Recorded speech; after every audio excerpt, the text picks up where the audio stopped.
जय जीशु मोर अति प्रिय भाई भौणी माने समस्त केमती अचंदी भलरे रहंतु। आसंतु कुमारी मेरियांग मध्यस्थतार प्रार्थना करिबा। माँ आंभमानक पई प्रार्थना करंतु जेमती आमे ईश्वरंग वाक्य शुणिबु बुझिबु ता अनुसार जीवन जापन करिबु। नमस्ते मरिया अनुग्रह पूर्ण प्रभु तुमरी संगरे नारीगणक मध्य तुम्हें धन्य एवं धन्य तुमर गर्भफल जीशु वही परमेश्वरंकर माता पुण्यमयी मरिया आंभे पापी आंभमानक निमंते वर्तमान आंभमानक मरण समय निवेदन कर पिता और पुत्र एवं पवित्र आत्मा गौरवान्वित हुवन्तु जेपरि आद्यरे वर्तमान सर्वदा जुग जुगांतरे आमेन। आसंतु शुणिबा प्रभुंकर पवित्र वाक्य। जहनग समाचार अध्याय 14 पद संज्ञा 21। जे माने मोर आज्ञा सब ग्रहण करी पालन करती से माने मते प्रेम करती। जे माने मते प्रेम करती से माने मोर पितांगर प्रिय पात्र हेबे।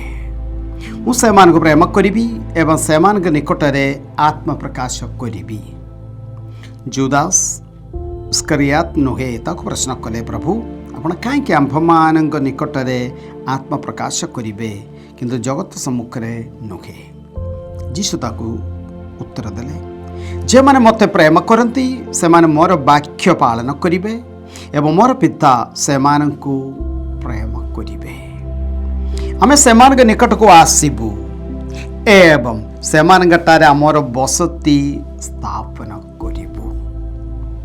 जे मते प्रेम करे नाही से मोर वाक्य पालन करे नाही।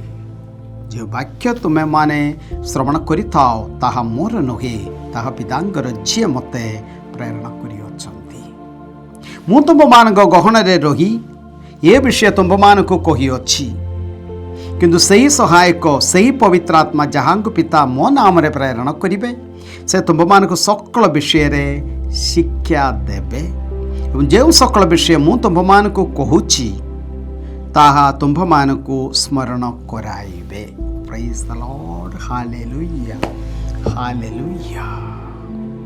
जीशु तांगर डाइनिंग टेबल अंतिम भोजी समय शिक्षा टार आका माने हृदय अंतर प्रभु कहूथिबा विषय गुड़िक विशेष करी हमें शुणिबा वाक्य 23। जो माने मते प्रेम करती से माने मोर वाक्य पालन करिवे एवं मोर पिता सेमान को प्रेम करिवे। आमे सेमान निकट को आसीबु एवं सेमान गटारे हमर बसती स्थापन करिबु। Praise the lord, hallelujah. देखंतु जीशु में प्रेम करिबा की बापा माँ शुणंतु जीशु को आमे प्रेम करिबा की। यस आमे प्रेम करिबा हेले कोन करिबा जे माने मते प्रेम करंदी से माने मोर वाक्य पालन करिवे। यस को वाक्य जीशंग वाक्य परमेश्वर दश आज्ञा सब सब ठीक अछि। जीशंग वाक्य जीशु स्पष्ट बार कहती मोर पुओ मोर झील तुम मते प्रेम करुच कि। आमर ना धरी आज प्रभु आमको पचारुचंती तुम मते प्रेम करुच कि, यस और नो। यदि यस प्रभु कहती मोर जो माने मते प्रेम करती से माने मोर वाक्य पालन करिवे। मोर वाक्य पालन करंतु को वाक्य मात्युंग सुसमाचार अध्याय गुड़िक 5, 6, 7 कौन उदाहरण क्रोध संबंध रे। मात्यु 5 पद संज्ञा 21। तुम माने शुणियच पूर्व काल लोक मान को कुहा जाइतिला नरहत्या करिबा नाही एवं जे केहि नरहत्या करे से विचार योग्य हेबे पुरातन नहीं मरे। किंतु मु तुम मान को कहूँ जे केहि अपना भाई ना भौणी उपरे क्रोध करे से विचार योग्य हेबो। माने अन्य मान उपरे राहिबा क्रिस्टियन लोक मान पाए मना। पुणी जे कहीं अपना भाई ना भौणी को अपमानित करे से महासभारे विचारित हेबो पुरातन नहीं मरे। आहुरी मध्य जे कहीं अपना भाई ना भा भौणी को निर्बोध होपलेस स्टूपिड यूजलेस बोली आमे बेरल कहूँ ना सावधान अभिशाप दिए से नरक अग्निर योग्य हेबो माने मना देखो माने आमर स्टैंडर्ड जदि आमे सत्तरे जदि आमे प्रभु का आमे प्रेम करूछु एटी आ गोटे विषय प्रभु कहीकि रखुछंती वाक्य 23 अतएव तुम बेतिर निजर दान उत्सर्ग करने समय जदि तुम विरुद्ध रे तुम भाई ना भौणीर किछि मनमालिन रहुतिबा कथा मने पड़े प्रार्थना करिया को ठिया हेबा समय रे वाक्य पढ़िया कमे रहिबा समय रे हे प्रभु बोले डाकिया पाय हाथमती ऊपर को जीवा समय रे मन को आसिला कौन आसिला निजर दान उत्सर्ग करने समय जदि तुम विरुद्ध रे तुम भाई ना भौणीर किछि मनमालिन रहुतिबा कथा मने पड़े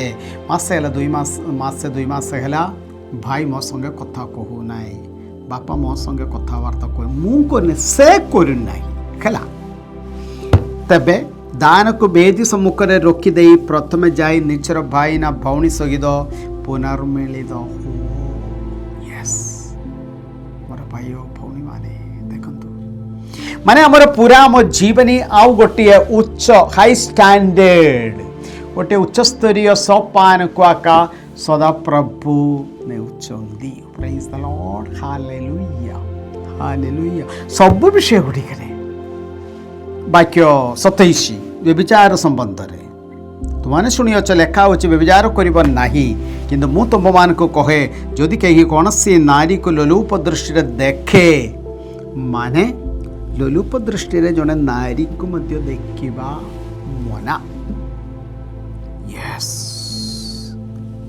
माने संति गोटे पर गोटे वाक्य मात्यु 5:43 यह कह जाए तुम शुणियोच कोटी पुरातन नियम प्रतिवेशी को प्रेम कर एवं शत्रु को घृणा कर मात्र मु तुम मान को कहे तुम शत्रु मान को प्रेम कर एवं जो माने तुमको निर्यातना दियंती से निमंते प्रार्थना करो प्रेज द लॉर्ड सेमती दान संबंध रे प्रार्थना संबंध रे ए 3टी चैप्टर अध्याय गुड़िक 5 मातीय सुसमाचार अध्याय 5, 6 और 7 प्रेज द लॉर्ड हालेलुया पूरा गोटे में आरंभ कलु यूहन्ना सुसमाचार अध्याय 14 पद संख्या 23 जीशु उत्तर देले जे माने मते प्रेम करंती से माने मोर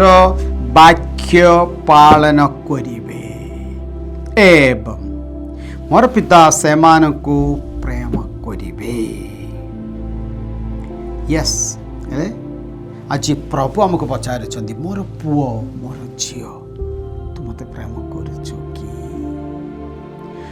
हाँ बोली कहूँ माने आमे तांगर आदेश गुड़िक पालन करबा दरकार निश्चय परमेश्वर दश आज्ञा किंतु विशेष कर नूतन नियम मातीय सुसमाचार अध्याय 5, 6, 7 तार केतटा उदाहरण गुड़िक टिके आगे आम देखिलु हेले जीशु को प्रेम करने स्पष्ट भाव में सदा प्रभु गोटे पंथा देउछंदी आई लव यू बोली कहले हेबो नाही बा केमति करबा बोली जीशु निजे ईश्वर निजे आंभ मान को रास्ता देखाइछंदी तापरे कोन हेबो जे माने मते प्रेम करंती से माने मोर वाक्य पालन करिवे एवं मोर पिता सेवान को प्रेम करिवे पिता ईश्वर हमको प्रेम करिवे तापरे आमे पिता ईश्वर पुत्र ईश्वर आमे सेमान के निकट को आसीबू सेमान गटारे हमर बसती स्थापन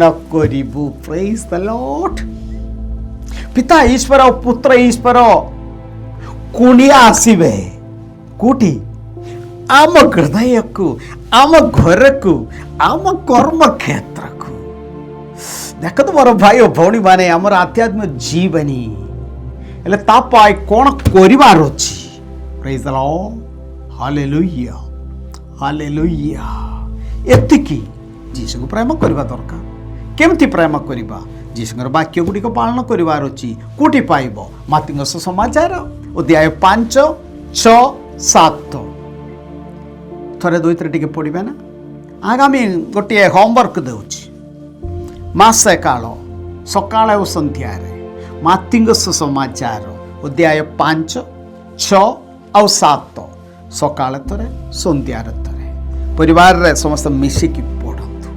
praise the lord, praise the lord. जीसु को केमती प्रेम करिबा आ जीसु केमती प्रेम कले कोन हेबो पिता हमको प्रेम करिबे पिता ईश्वर और पुत्र ईश्वर आम निकट को आसबे जीसु निजे की कहते आमे से निकट को आसबू एवं से आमर बसती स्थापन करिबू। Praise the lord, hallelujah. आ एगुड़िक सब किछि पाए कि आमको शक्ति देबे मनुष्य मान एटा संभव कि ना मनुष्य मान पेटा असंभव कि आमको शक्ति देबे सदा प्रभु। वाक्य 25 और 24 मु तुम मान को गहन रही ए विषय तुम मान को कही अच्छी किंतु सही सहायक सही पवित्र आत्मा जहाँ को पिता मो नाम रे प्रेरण करिवे से तुम मान को सकल विषय रे शिक्षा देवे जो सकल विषय मु तुम मान को कहूची ताहा तुम मान को स्मरण कराइबे। अच्छी एतिक आम प्रार्थना करिबा मोर भाई और भौणी माने उन्हें सब प्रार्थना गुड़िक छाड़तु जीसु तुमको प्रेम हमको सेतिकी शक्ति दियो प्रभु जीसु तुमको प्रेम करबा पाए केमती तुमर आदेश गुड़िक मानिकी मातींग सुसमाचार अध्याय 5, 6, 7 सेतिकी शिक्षा हमको दिया। आमीन। सर्वशक्तिमान परमेश्वर पिता और पुत्र एवं पवित्र आत्मा आपण मान को आशीर्वाद करंतु। आमीन। जय जीसु।